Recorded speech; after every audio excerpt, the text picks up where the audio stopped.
All right, so welcome back. In the second section here, we're going to look at some of the more common machine learning algorithms that we use in GIS and spatial analysis and remote sensing. Again, this is not an exhaustive list. If you have a specific interest in a different algorithm, there's a good chance that caret might be able to implement it unless it's like a deep learning algorithm or something. So again, if you look back at the previous video, there are some links for some websites that list the type of algorithms you can use in caret. Okay, so before we get into the algorithms, first off, why use machine learning? I mean, there are other ways to try to make predictions, such as linear regression or maximum likelihood. So that's a good question, So here would be my answer. So first off, these machine learning algorithms are generally non-parametric, which means they don't assume like data distribution, like a normal distribution. So when we're dealing with very complex and noisy patterns, they can be much more robust than something like, multiple regression. They can also deal generally with complex feature space. So when you have a variety of different variables that are measured on different scales and whatnot, some of the algorithms allow you to use categorical and continuous predictor variables. So this is very robust in terms of dealing with complex feature space. It can also deal with very complex patterns and relationships. So if you have, like, for example, predictor variables that are very correlated with each other, that's generally going to be an issue in like a regression environment. It's generally less of an issue in a machine learning environment. It can generally deal with noisy data better than some other non-machine learning methods. And as we know, most real-world data can be fairly noisy. Generally speaking, it can provide improved accuracy in comparison to traditional methods. If you look at the literature, specifically in remote sensing, you'll find that machine learning generally outperforms most of our parametric classification methods, like maximum likelihood. So if your goal is to make the best prediction that you can, machine learning might offer an advantage over some more traditional methods. And then lastly, they're pretty robust in terms of the type of data they can predict on top of, the type of predictions that can be made, dealing with noise, dealing with complexity, so on and so forth. All right, so we're going to start off with arguably the simplest of the machine learning classification methods, which is k nearest neighbor, or KNN. In this case, k stands for the number of neighbors. So 1, 2, 3, some number of nearest features. This is a pretty simple idea. So the idea here is that we're going to compare a new feature, so something we want to classify or predict, to the nearest features in the feature space. So in a multidimensional space, the different measurement spaces for the different variables, we find the features that are nearest to our new feature, the training samples, and then we try to use those to predict the new feature. So here's an example. So here we have a new feature shown here as a red dot, and we want to predict it into one of the following categories. So it's either going to be a blue, a yellow, or a green. So if we look at all the features that fall within this red distance, so if we sum them, it's 1, 2, 3, 4, 5, 6, 7. So there's 7 features there. So this would be the 7 nearest neighbors. There's 2 yellows, 1 green, and 4 blue. So that means we would classify red here as blue because that's the majority of the neighbors in the window. If we expand the search radius out to include all of these features, then now we have 1, 2, 3, 4, 5, 6 blue, 1, 2, 3, 4, 5, 6, 7, 8, 9, 10, 11 yellow. So now it will be classified as yellow because that's the majority of the neighbors. So again, the idea here is to compare new samples to the nearest training sample or samples in the feature space. K again represents the number of neighbors to compare to. So basically you assign the new sample to the majority of the neighbors if you're doing classification. So imagine if this was like a land cover classification problem, and maybe this represented the red band and this the x-axis, and then the y-axis represented like the near infrared band. You would assign to the land cover class of the majority of the nearest neighbors. If you're doing if you're doing regression, generally you're using a average or distance weighted average of the neighbors. So imagine that all these points were the neighbors. You could take the average value and assign that to the new one, or you could take the inverse distance weighted average, so that near features are heavier weight in the average than features that are further away. And then for probability, you could use the proportion of neighbors by class. So, for example, if we were looking within the red distance here, we have 4 of 7, right? So 4 over 7 would be the proportion of neighbors in that class, and we could use that to obtain a probability. So in short, you can use k-nearest neighbors to do classification problems, to do regression problems, and also to do probabilistic type problems. Probably one of the biggest impacts here, other than just the number of neighbors you look at, is what you mean by distance specifically. So what is your measure of distance? And there are different ways to do that. So as a quick note on this, here are a few. So Euclidean distance is really just the straight line distance from the new feature to a training sample in the feature space. So you take the difference in distance and square, sum up to get the total there.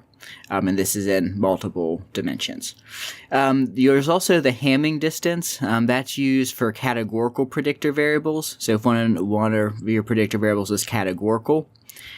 The Minkowski distance is effectively the same thing as Euclidean distance, but it doesn't have to be a power of 2. So you're not squaring it and then taking the square root. You could raise it by a power of 3 and then take the cube root, for example. So this isn't really just one distance. It's like a family of distances where you can change this p value. Note if you leave that at 2, the Minkowski distance is the Euclidean distance. Another option is Manhattan distance, and that's basically like city block distance. So note here you're not squaring it or taking the square root. So in short, there's different measures of distance that are available. As a final note here, again, it's best to alter all the predictor variables so that they're on the same measurement scale. That's because you're really measuring distance in the feature space. So if you have variables that are actually on different scales, they're not comparable, right? So generally speaking, we standardize the data. So everything's on like a scale of 0 to 1, so that something that's a different scale doesn't have a bigger impact just because of the scale variability. Luckily, in caret, this is pretty much done for us. So you don't have to directly do that. Another choice that the end user has is k. So what is the k value? Generally speaking, smaller k values means there's going to be a larger impact of local noise, smaller k values, larger impact of local noise, whereas larger k values have a smaller impact of noise or more generalization. I've seen suggestions that generally this runs between 3 to 10 is generally a good range, but there's not a best choice that's applicable to all problems. So generally how we would choose the k is using some tuning method. So this parameter would be tuned, which we'll talk about later, to try to optimize the performance of the algorithm. Generally, if you're trying to differentiate between two classes, you should try to use an odd value for k. And this is simply so that you don't have ties. So if you have a tie, then, obviously it's kind of ambiguous. If it's an odd number and there's two classes, then it's not really possible to have a tie. If you have more than two classes, then there's a lot more options in terms of how it's proportioned. So just having an odd number isn't enough to just say that there couldn't be ties. So that's why it's less of an issue with multi-class problems. So the strengths of this algorithm are that it's non-parametric, so it doesn't have distribution assumptions. It's conceptually pretty simple. The math behind this is somewhat involved, but understanding what's going on here conceptually isn't that bad. And it also provides consistent results. There's no probabilistic component to it because it's always going to be comparing your data to the same neighbors, the same training data to make the prediction. Some weaknesses is they can be very slow. Effectively, you're going to have to compare all of your training samples all of your new samples to all the training samples in the feature space. So it can be computationally intensive for large training sets, again, because of calculating all those distances. It's negatively impacted by larger feature spaces. So if you have a lot of noise or noisy variables or, again, just a complex feature space, it tends to reduce the accuracy. We'll talk about the concept of the Hughes phenomenon later. It's negatively impacted by noise or relevant features. So if you give it noisy data or just made up features or features that aren't very predictive, it can actually decrease the accuracy of the output. Again, you have to scale all the variables consistently, for the fair comparison in the feature space. And generally speaking, I found that this is rarely the optimal choice. I work a lot with remotely sensed data and image classification, and I didn't think of a situation where this one ended up being the top performer. However, in certain situations, it may be very useful. But I think you'll see that a lot of the techniques we're going to look at later are going to be, generally speaking, much more powerful. Okay, so the second method we're going to look at is decision trees. Decision trees are also conceptually pretty simple. Mathematically, again, pretty complicated, but we don't have to get into the complexity of the math necessarily to use these algorithms. So a decision tree is fairly simple. So the idea here is to recursively partition the data into more homogeneous subsets. So we start off with a set of data. We apply some type of rule. So here the rule is that the slope in degrees is greater than or equal to 6.2. So if it's no, the data goes this direction. If it's yes, it goes this direction. And then we have another rule that splits the data further. So the idea again is to recursively partition the data into more homogeneous units until we end up with categories at the end. So this is known as binary recursive partitioning. So we're breaking the data into two parts recursively, so continuously.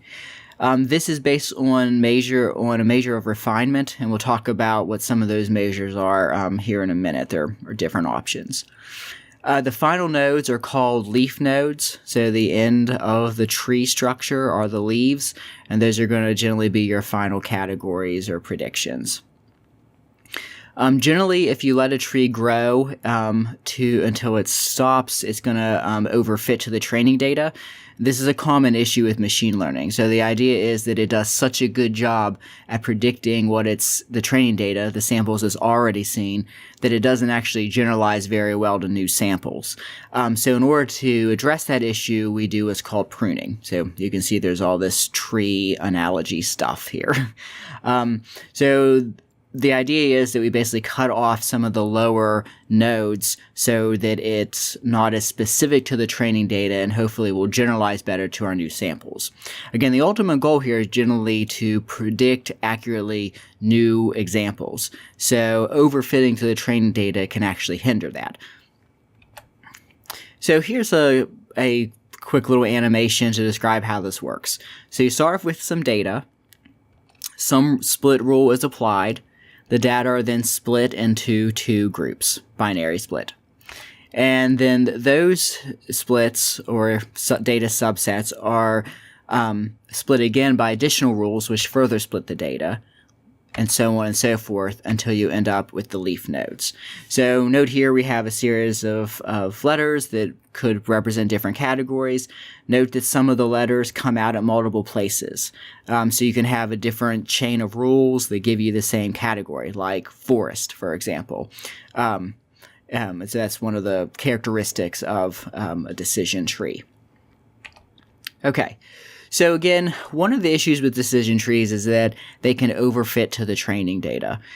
So how we deal with that is that we prune the tree back. So it has it's not as deep or doesn't have as many nodes or decisions. Here's an example that was provided by Dr. Tim Warner that kind of describes why this is necessary. So here we have a prediction without pruning and a prediction with pruning. So before pruning, the training data has an error rate of 0.6%. So that means that it correctly predicted 98.4%. That's right. Yeah, 98.4% of the training data, which is pretty good. But when you run that result or that algorithm on new data, then you end up with an error rate of 17.6%. So it's doing a very good job at predicting the training data, but not as good of a job at predicting the test data. So it's not generalizing well to the new samples. Now this is the same process but with the tree pruned. So now we see an actual increase in error with the training data. So now it's not doing as good of a job at predicting the samples that it's already seen. However, it's actually doing a better job by roughly 2% there at predicting new samples, which is really what we're interested in. So again, pruning allows us to generalize to new samples better, which is what we're ultimately trying to do. That could result, though, in a decrease in the accuracy of predicting the training samples. So it's reduction in generalization error. That's the issue. Okay. There's different ways to implement pruning in R and other environments. In the RPart package, which we're going to make use of, this is done using the CP parameter. RPart package controls pruning using this complexity parameter, CP parameter.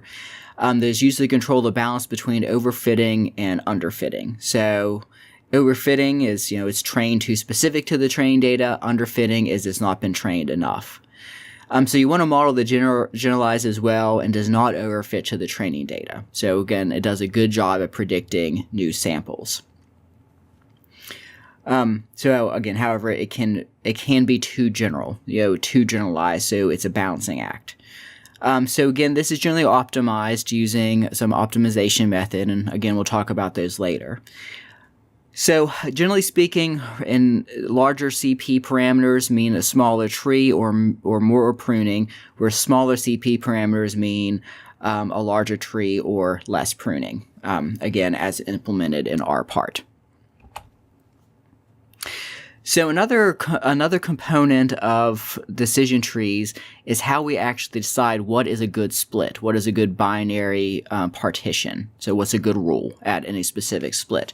So that's done by using some measure. And here are a couple options. So entropy is one option. So we basically want to produce a split that minimizes entropy. If a split is completely homogeneous, then entropy is 0. If samples are evenly divided by the split, then entropy is 1. So you basically want a split that gives you an entropy closer to 0. So most of the samples that are the same category fall on the same side of the split. If it's split down the middle, then it's not really doing a good job at differentiating that category from the other categories. Information gain kind of expands upon entropy a bit. Here, instead of just looking at entropy directly, we're looking at entropy before and after a split. So it's based on decrease in entropy after a data set is split on a specific attribute. So you compare entropy before and after the split. And again, entropy is a specific statistical measure. Another option is the Gini impurity index. So it's a measure of how often a random element from one set would be incorrectly labeled if it was randomly labeled according to the split rule. Is minimized when all the cases in the node fall into a single category. So it's similar to entropy, but offers a different measure of this impurity between splits. Okay. Note that you can also do regression with decision trees. Conceptually, this kind of makes more sense with categories because it makes sense to think of your leaf node as a category. But you can also think of these end nodes not as a single category, but as a range of values. So building a regression model again, predicting something continuous with a decision tree is actually pretty similar to basically just building like a regression equation in pieces. So again, it can be used for regression. However, each leaf node will not be a single value, but a range of values. Here's an example of that. So this is predicting this burn index using a band ratio. So this is a remote sensing example. So the black dots represent the actual samples, whereas the red dots represent the linear predictions for those samples. So they all fall on a line because it's a linear prediction. And the blue dots represent a decision tree based prediction. And you can see how it's kind of stair-stepped or staggered. So it's basically building up predictions as a range of values. A range of values of this index are predictive of a certain value of this burn index. So we don't have a quantitative comparison available here on the slide, but it does look like this decision tree prediction did a better job at fitting this data than this straight linear prediction did. So what are some strengths of single decision trees? So again, it's non-parametric, so it doesn't have distribution assumptions. It's fairly easy to implement to a point. It doesn't require a lot of user interaction, except maybe to set like pruning parameter and whatnot.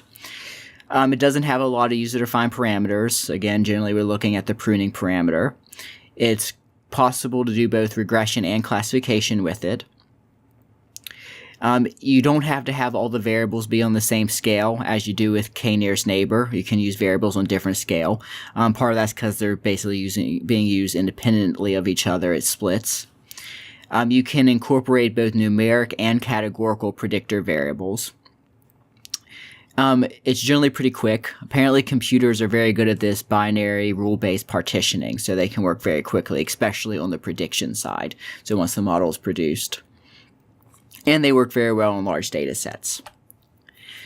There are some weaknesses though. So here's one. Small changes in the training data can result in big changes to tree structure. So again, it can be really impacted by noisy training data or just simply differences in the training data.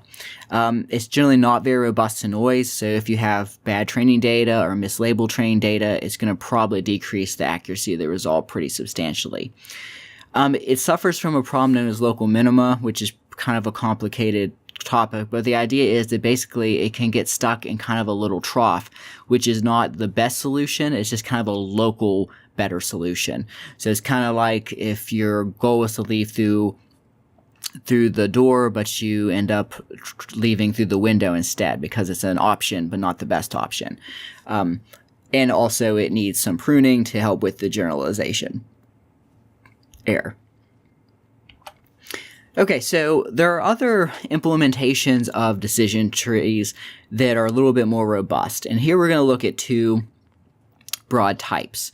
So first we're going to look at boosted decision trees, and second we're going to look at random forest. So boosted decision trees is still based on the decision tree method, but now instead of just producing a single tree, you're combining multiple trees to potentially improve the predictive ability. So this is an ensemble decision tree method, so it's not just one tree, but an ensemble or group of decision trees. It's an iterative process, so what you're basically doing is creating a tree and then creating subsequent trees that try to fix the misclassification problems in the prior trees. You use the entire training data set in each tree. I note that here because that's different from how random forest works, which we'll talk about in a minute. So it tries to fix misclassifications in prior trees in the subsequent trees. So once a tree is produced, it looks at where there are errors and focuses on trying to fix those misclassification problems in the subsequent trees. So you're iteratively trying to fix the misclassification problems by building additional trees. Boosted decision trees aren't really like one thing. There are different flavors or varieties or implementations of decision trees, including AdaBoost, C4.5, C5, which we'll look at, gradient boosting, so on and so forth. So there's different ways to implement this iterative repair of prior trees. You can use it for classification and regression, similar to how regression is done with a single tree. You don't have to prune it. and it generally outperforms single trees. If you look at the remote sensing literature specifically, that's been shown time and time again that these ensemble methods outperform just single trees. Okay, so what we're going to focus on more in terms of ensemble decision tree methods is random forest. Full disclosure, this is one of my favorite methods. I think it's fairly conceptually simple. It's very powerful. I've had a lot of luck with it in my own research and work and projects. So I think it's one of the best options we have right now. So let's talk about how it works and how it's different from some of the other tree methods. So again, it is a tree method, uses decision trees. It uses the Gini index of impurity specifically to decide upon splits, as opposed to like entropy. It's an ensemble decision tree method, so again, it uses multiple trees. And now here's how it's different from something like boosted decision trees. First off, it uses a random subset of the predictor variables in each tree. So it doesn't actually use every predictor variable. So if you give it 20 predictor variables, it's only going to use a subset of those in each tree as opposed to all of them. It also only uses a subset of the training data in each tree as opposed to using all the training data in each tree. The idea here is to try to reduce the correlation between trees. So you want to have a bunch of decision trees that are not heavily correlated with each other. So it's the idea that a group of weak classifiers can together act as a strong classifier. So it's an ensemble of weak classifiers. So again, how we have the trees be different is that we feed in a different subset of the training data and a different subset of the predictor variables. So they're basically seeing a different feature space, seeing different examples. This diagram explains that. So you have basically a set of data. The data are subsetted, and then that subset of data are used to produce trees. So different subsets each time. And then each of these trees is actually not just seeing a subset of the data, it's also seeing a subset of the predictor variables. At the end, if you're doing something like classification, then all these trees are effectively voting and the majority wins. So if you create a forest of 200 trees or 500 trees, the majority vote wins. So if you're trying to predict, say, land cover, if 400 or 500 trees predicts that that location is a forest, then it's going to be called a forest. Okay, so what does RF use to determine splits? Generally, it uses the Gini index of impurity. So again, as opposed to the entropy or information gain. Again, it's a measure of impurity of one class versus other classes. So it's comparing how a split is separating one class from all the others. High values means more impure, it's bad split, bad decision, do something else. And low values generally mean more pure, so that's a good split. It also implements the random training data selection in each tree, and that process is known as bagging. So bagging is basically bootstrap sampling, which is effectively random sampling with replacement. So imagine you have a bag of marbles. Those marbles represent your training samples. So for each tree, you shake up the bag, pull out a certain number of marbles, and then for the next tree, you throw those marbles back in, shake it up, pull out some marbles. So in each tree could see the same set of data, but that's unlikely. So random sampling with replacement. You're getting a random sample, but with replacement. So each tree isn't mutually exclusive. They have some overlap in the training data. You can set that, so what percentage is going to be used in each tree and what percentage is going to be held out. Using the random forest package in R, which the RF method uses, that's generally 2/3 of the data are used to train and 1/3 of the data are withheld as the out-of-bag data. So we'll talk about that in a minute. So effectively each tree sees a random 2/3 of the data as opposed to all of it. So whenever, as a user, there's generally two things that you can define in terms of the architecture of these random forests.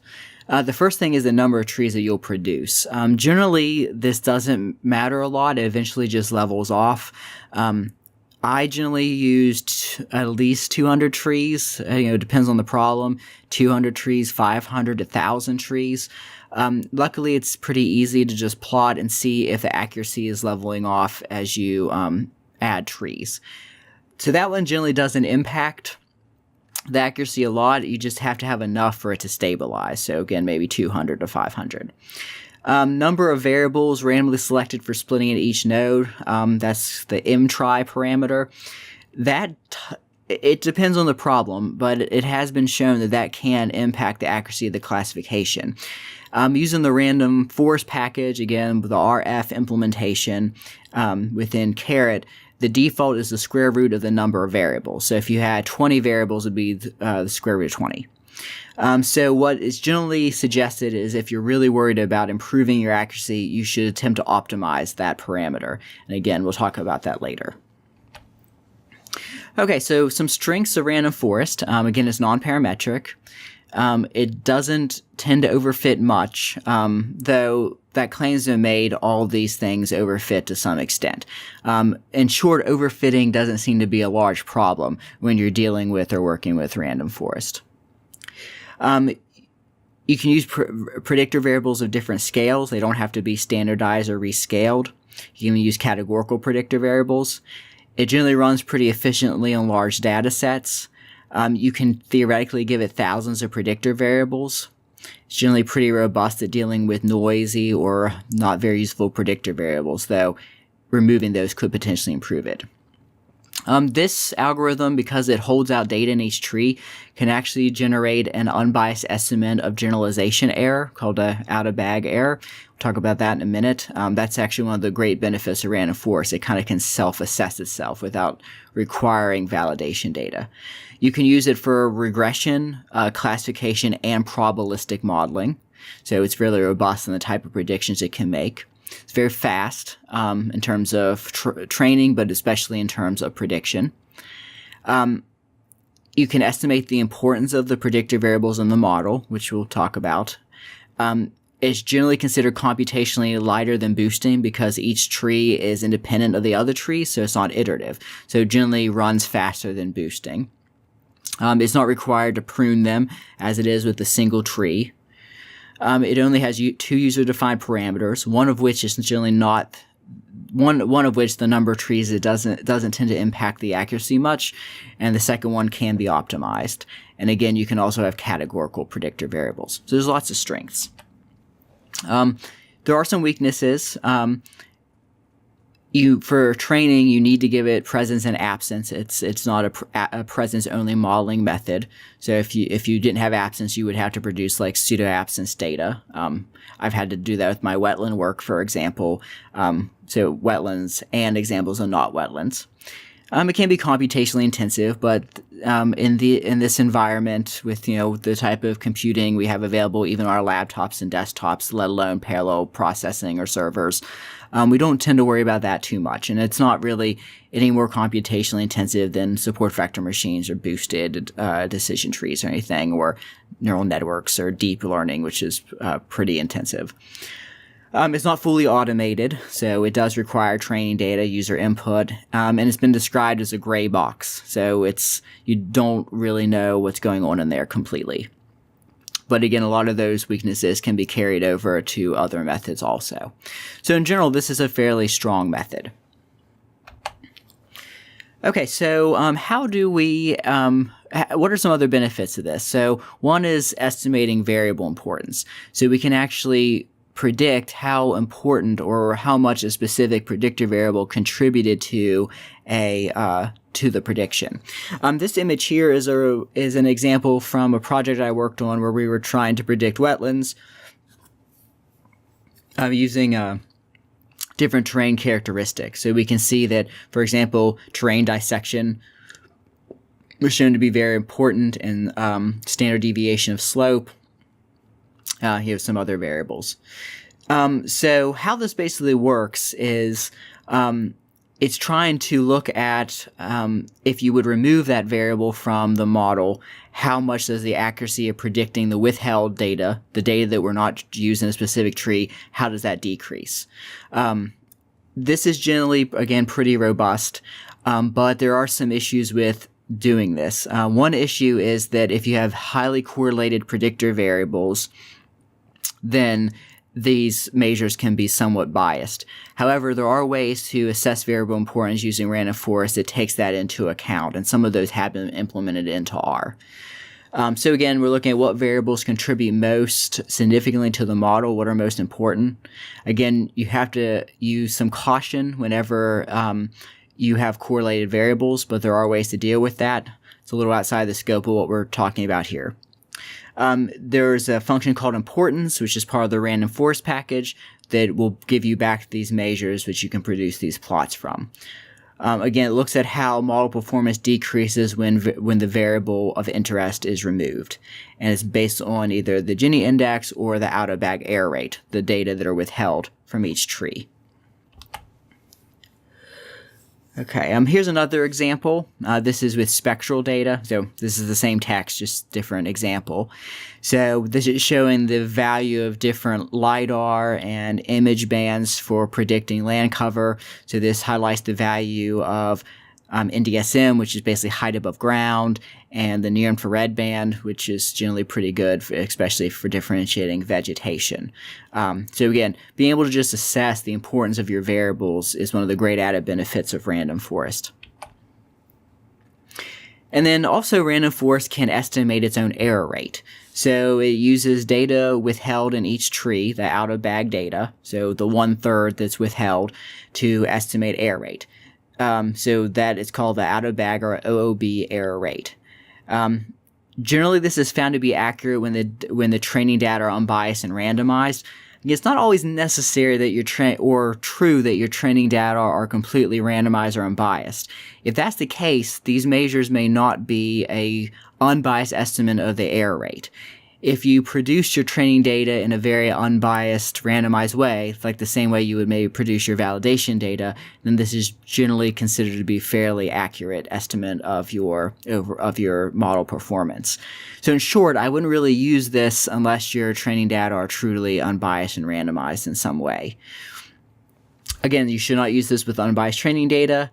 And you can obtain it simply by calling the model. So if you type in the model name in R and call it, it will give you some summary information, and one of those will be one piece of information will be the out-of-bag error rate. A note again that you can use random forest not just for classification, but you can also use it for regression and also for probabilistic predictions. This slide here talks about how you can use a random forest for regression. So you can read through that. It's more complicated than classification, but it's not too complicated. And there's a YouTube video there that does a pretty good job at discussing how this works. And then lastly, random forest can be used to predict probabilities. So look at probabilities of being a specific class. So generally this is binary, yes or no. So again, wetland, not wetland, forest, not forest, certain type of soil, not a certain type of soil, suitable, not suitable. Again, it's similar to classification, but with a probabilistic output. To obtain this, whenever you run a prediction using random forest, you want to set type to prob as opposed to class, and it will spit out a probability for each class as opposed to the majority wins class, the prediction. Basically how this works is actually fairly simple. It's just looking at the proportion of the trees that voted for that specific class, and that's the probability of that specific class. So you can kind of think about that as just a different way to implement classification where you're getting a different output as opposed to hard classification, you're getting a probability or a proportion. Here's a slide with some additional resources on random forest if you're interested in reading more about it. Just as a side note, this last note here, this is the R documentation for random forest, which is an implementation in R for how you'd run it in R. Okay, so our last algorithm we're going to look at in some detail here is support vector machines. Support vector machines are one of the top algorithms that are used for remote sensing-based image classification. My go-to methods now are support vector machines, SVM, or random forest. So I feel strongly that in terms of the type of work I do, at least, these last two methods we discussed are the most robust. Okay, so here's some characteristics of support vector machines. So first, it works on boundary conditions. So basically, it's trying to find the best separating boundary between classes or multiple classes in a feature space. So it finds the linear boundary that gives the best separation between classes, and that's effectively defined as the boundary with the greatest margin. So it provides the greatest separation between two classes. So this line here, which represents the model or classification, is optimized such that it's the greatest distance between the two classes. The boundary is defined by the support vectors. That's what gives this method its name. So those are the training samples that are nearest to the boundary. So in this example, this boundary is defined by the near features. So this sample here and these samples here. If you want to deal with nonlinear separable features, you can project the data into a higher dimensional space. That's known as the Kernel Trick, and we'll look at that in a minute. Generally, these are designed for two-class problems, so trying to separate A and B, so it's A, B, C, and D. However, you can do multi-class problems by combining multiple single two-class classifications, so one against all, one against many type classification problems. So in short, you can do both binary classification and multi-class classification with this, but it is basically one class versus the others, or one at a time.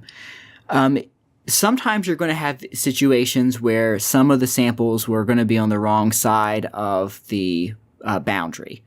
And how we generally deal with that is by incorporating what we call a positive slack variable. In R, that's generally defined as the cost parameter C. So that allows you to minimize the complexity of the boundary and let some of the samples just be incorrectly classified or put on the wrong side of the boundary.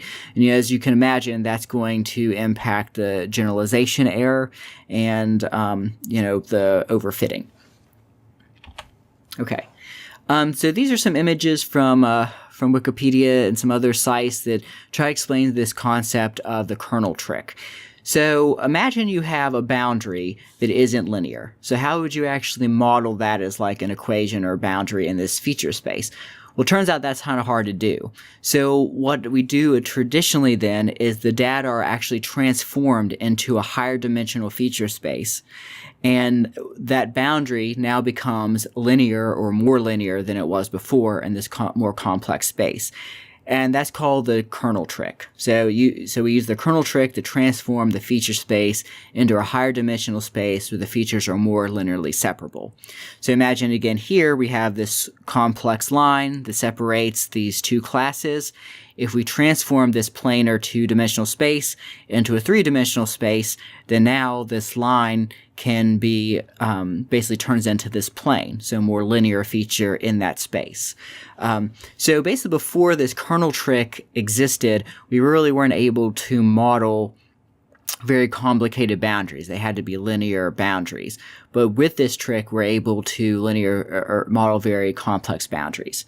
How we do this varies. There are different techniques like radial basis functions and polynomials, and they have some user-defined parameters which the user can change and potentially improve the model. Here's an example from remote sensing. This is a paper by Mahesh Pal in which he looked at support vectors in a feature space. So we have two bands here, two image bands, band 1 and band 2, and band 1 and band 5.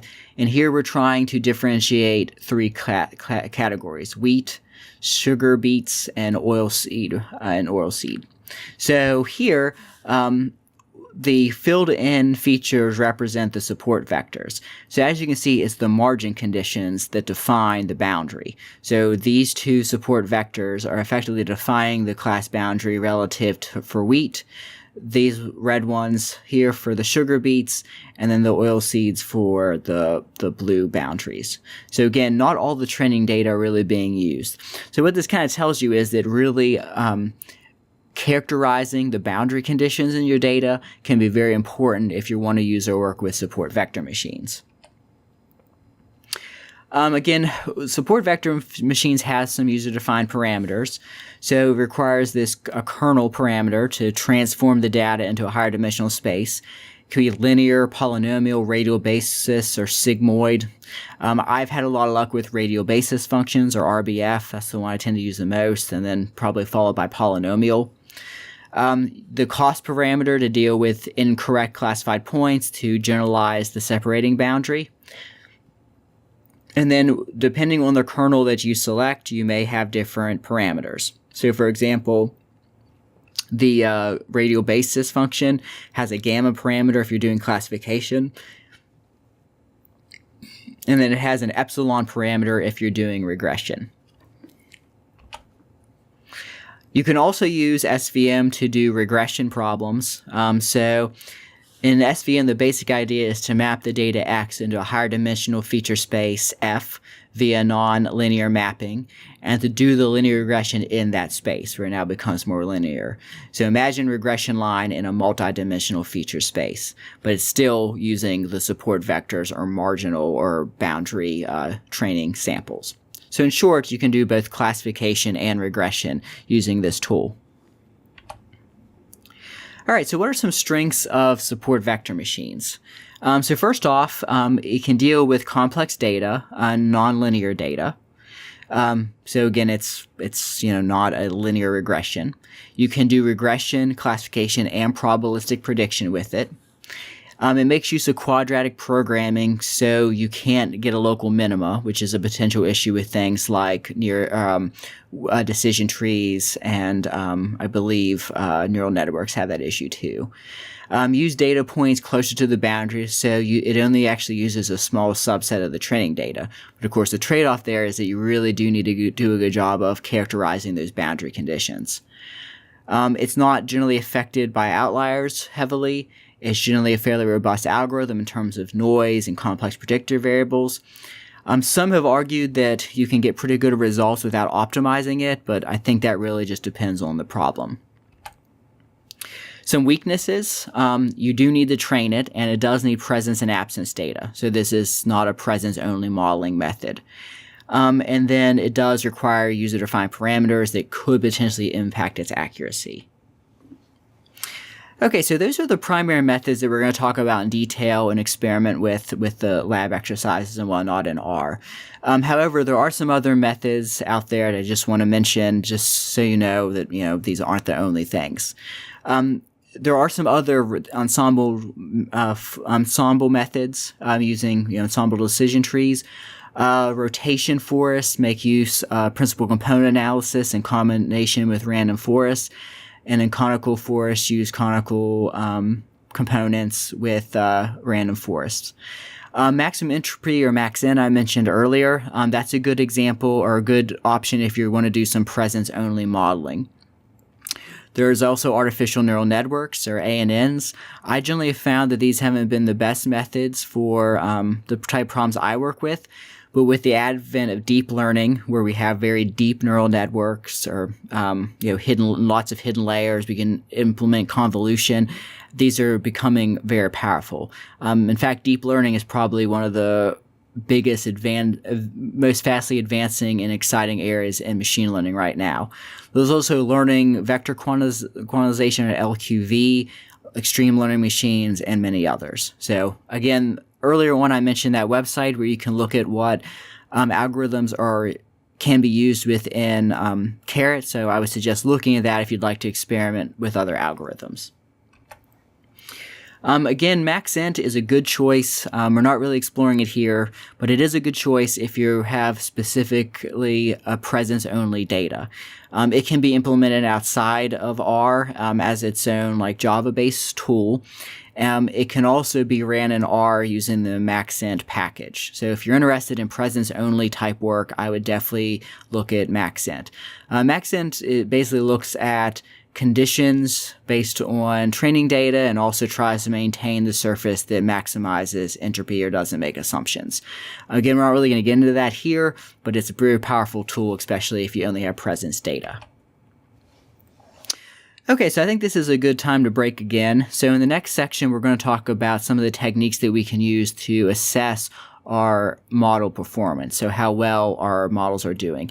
And we're going to focus specifically here on quantitative assessment methods. So I'll see you if you decide to carry on to the next section.